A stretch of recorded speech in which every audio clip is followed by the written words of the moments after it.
மாமோட இது எப்படி இருக்குது பார்ப்போமா? ஓகே, இது வந்து ரொம்ப சிம்பிளாக தான் இருக்கும். இவங்க வந்து எனக்கு ஆரி ஒர்க் வேண்டாம் அப்படின்னு சொல்லிட்டாங்க. அதனால் சிம்பிளாக தான் பண்ணியிருக்கோம். சாரியில் வர ப்ளவுஸை வந்து நம்ம ஃப்ரண்ட்டில் டிசைன் பண்ணியிருக்கோம். சாரியில் வர பல்லுவை முந்தானையை வந்து நம்ம ஸ்லீவில் அட்டாச் பண்ணியிருக்கோம். ஓகே, ஸ்லீவ் வந்து பார்த்திங்கன்னா நல்லா கொஞ்சம் ஒர்க்காக அழகாக இருக்கும் பார்க்க.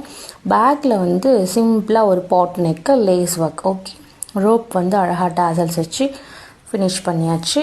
ரொம்பவே சிம்பிளாக பண்ணியிருந்தாலும் நிறைய ப்ளீட்ஸ் வச்சு அழகாக பண்ணியிருக்கோம். மாம் அண்ட் டாட்டருக்கு ரொம்ப நீட்டாகவும் பண்ணியிருக்கோம். மாம் அண்ட் டாட்டருக்கு ரொம்பவே பிடிச்சிருந்துச்சுன்னு சொல்லி எனக்கு மெசேஜ் பண்ணியிருந்தாங்க.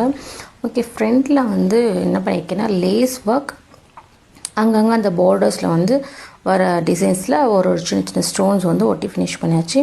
லேஸ் மட்டும் சிம்பிளாக தான் நல்லா இருக்காதுன்னு சொல்லிட்டு லேஸ் பக்கத்தில் ஒரு லைனில் பீட் வந்து லாஸ்ட்டில் ஸ்டிச் பண்ணி முடித்தோன்னு